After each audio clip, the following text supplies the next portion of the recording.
Welcome to the Twilight Zone, Indiana Fever fans. You thought I was going to say welcome back or welcome to the channel, didn't you? But no, welcome to the damn Twilight Zone.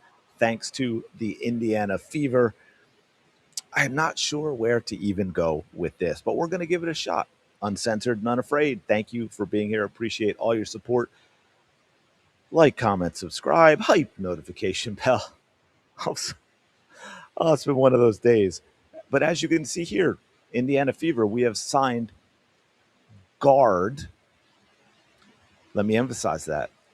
Guard Bree Hall to a player development contract. Yes, you heard that correctly. Guard Bree Hall to a player development contract. And yes, some people are pointing out they neglected to sign Kate Martin, who is now on a development contract with the Los Angeles Sparks, but they brought in yet another South Carolina player, who has also had some questionable things said when it comes to Caitlin Clark. She had already been in Indiana Fever camp last year, if you all remember.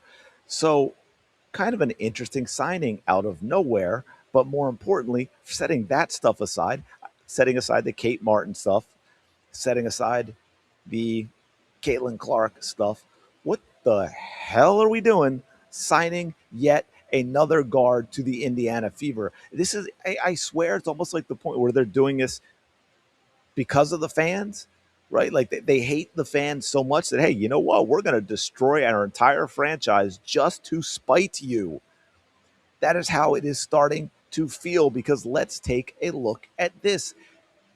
Kelsey Mitchell, a short guard, right?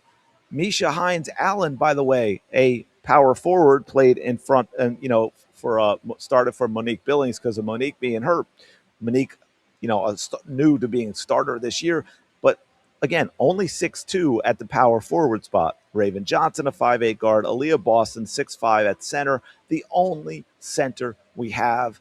Yes, I know they seem to think Damiris Dantas is the backup for Aaliyah Boston, but she is not. She is a limited minute stretch four who can help you a lot more offensively than she ever will trying to guard the center on the opposing team. That is a bad idea. People want to talk about how the team needs to get better defensively and this and that. Well, by the roster build, the coaches in the front office have put players in bad positions. They've put players in positions to fail. You have to take what Damiris Dantas does well and put her in situations that maximize those strengths and minimize weaknesses. This is such a damn simple concept that I can't believe I'm having to have this conversation and this discussion about a professional sports team that supposedly has championship title aspirations, because they're not acting like they do. This is basic stuff.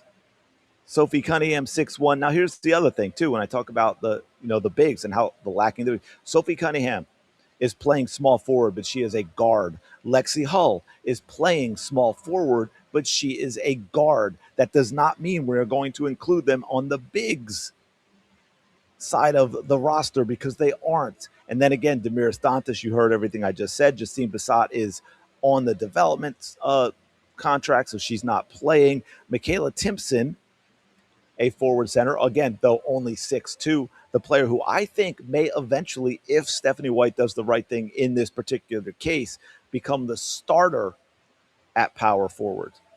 Now, I tell you what, if she ever develops an outside shot, she could become the small forward with Monique Billings being the power forward, but I don't see that happening this year, and a lot will change by the time. So, but we'll see. Eventually, maybe that's the position she plays. And of course, Monique Billings, we know, the other power forward. Caitlin Clark, Shatori Walker-Kimbrough guards. Walker-Kimbrough only 5'9". Taisha Harris, we also know, is a guard. So again, you have Monique Billings, Michaela Timpson. They're kind of the power forwards. Misha Hines Allen is supposedly a power forward. So, but from everything the way she's looked, I think MHA is cooked. I don't think she's going to offer a lot, maybe some toughness and some rebounding, but she also did a lot of questionable things in game one. Dantas, again, very, very limited minutes. She's up there in, I think she's 30, what, 35 now. We saw how limited she is with her movement and her and defensively trying to battle against the other team's center. So not a lot going to come from there. Not a lot going to come from MHA. So it basically means Aaliyah, Michaela, and Monique, and then cross your fingers trying to get minutes from MHA and minutes from Demiris Dantas.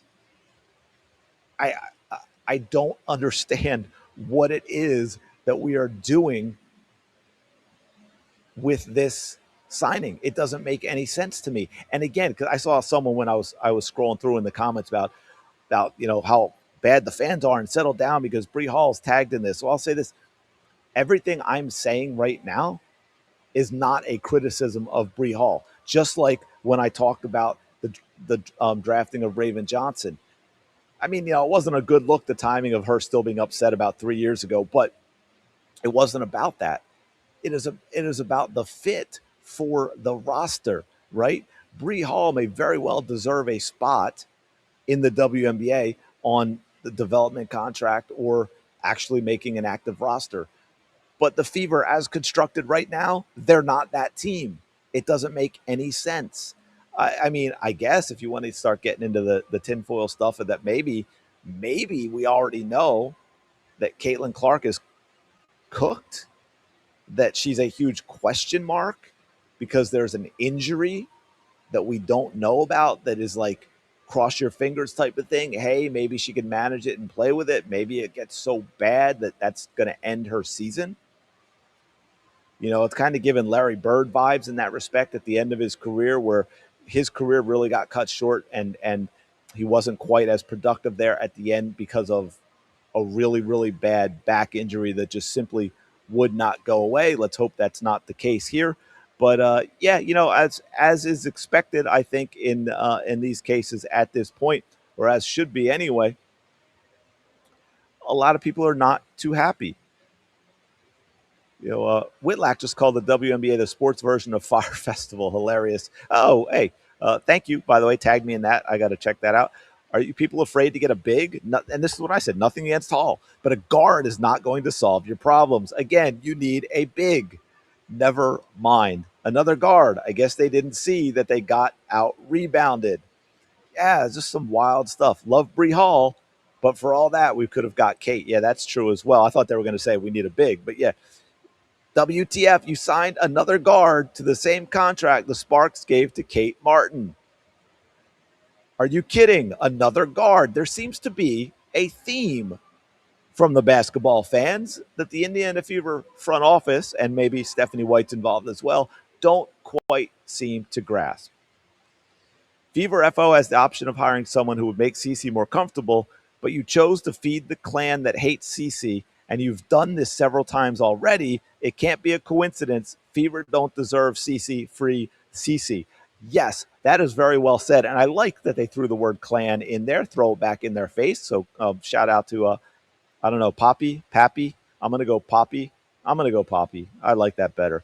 Would like to see Hannah. Yeah, I heard, by the way, Hannah doesn't want to pursue professional basketball, so that might be partly on her. Another guard, then why not Kate Martin, who has extremely good chemistry with Clark? What this team needs is a big, an athletic big, not another guard. Yeah, and I like to say athletic big because we also don't need just another big, slow body. Okay, hey, we found someone who liked it. Just because you like her as a Gamecock has nothing to do with the roster composition of the Indiana Fever. Uh, the fans see how this is the one I was talking. Fans going too far. Bree is tagged in this. You can see the replies. Again, no one, and you saw, right? I was scrolling through. No one said anything derogatory about Bree. So take a breath. It's all about the roster composition. Why are the? It could be. This could have been anyone, y'all. Okay, and it would be the same. Why a guard? It makes no sense to bring in a guard. Let me know your thoughts. Smash the like button, subscribe. I truly do appreciate it. I will talk to you